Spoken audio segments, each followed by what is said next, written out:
Hello dear students, कैसे हैं आप सब। तो आपका स्वागत है आपके अपने चैनल कॉमर्स कम्युनिटी पे। तो आज से हम शुरू कर रहे हैं अपने अकाउंटिंग प्रिंसिपल की सीरीज़, जिसमें हम पर शॉर्ट में आपके लिए अकाउंटिंग प्रिंसिपल को अच्छे से समझाएंगे और आप चाहें तो इनको नोट डाउन भी कर सकते हैं। तो शुरू करते हैं। तो हमारा फर्स्ट प्रिंसिपल है बिजनेस एंटिटी प्रिंसिपल। तो ये प्रिंसिपल हमको क्या कहता है?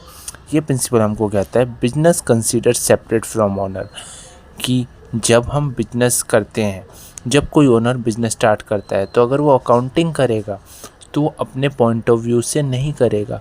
हम बिजनेस और ओनर को सेपरेट एंटिटी मानते हैं, ठीक है।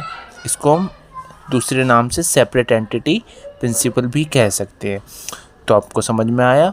अगर कोई बिजनेसमैन अपने बिजनेस की अकाउंटिंग करेगा तो वो अपने पॉइंट ऑफ व्यू से नहीं करेगा, बिजनेस के पॉइंट ऑफ व्यू से करेगा। और एग्जांपल लेते हैं। अगर कोई ओनर बिजनेस में कैपिटल लगाता है तो ये उसके लिए क्या है? बिजनेस के लिए, वो बिजनेस के पॉइंट ऑफ व्यू से सोचेगा। तो बिजनेस के पॉइंट ऑफ व्यू से एक लायबिलिटी है, क्योंकि ओनर ने बिजनेस को पैसे दिए। समझ में आया आपको? नेक्स्ट प्रिंसिपल पे चलते हैं। दूसरे प्रिंसिपल में क्या लिखा है? Money measurement principal.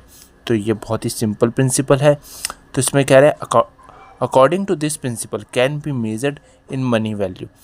आप कोई भी ट्रांजैक्शन करें तो उनको मनी की वैल्यू में लाना बहुत ज़रूरी है।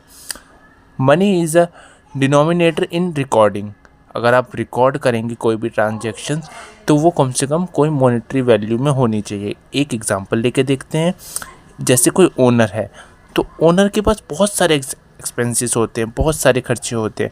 सैलरी देना होता है, रेंट देना होता है, और भी क्रेडिटर्स होते हैं, बहुत सारे खर्चे होते हैं।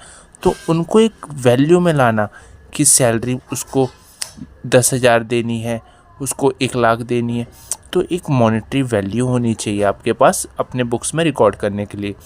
तो आपको कैसे लगे ये दो प्रिंसिपल्स? आपको अच्छे से समझ में आया कि नहीं? कमेंट सेक्शन में बताइए, और इसकी नेक्स्ट वीडियो मैं बहुत ही जल्द लेके आऊँगा। Thank you so much to watch this video.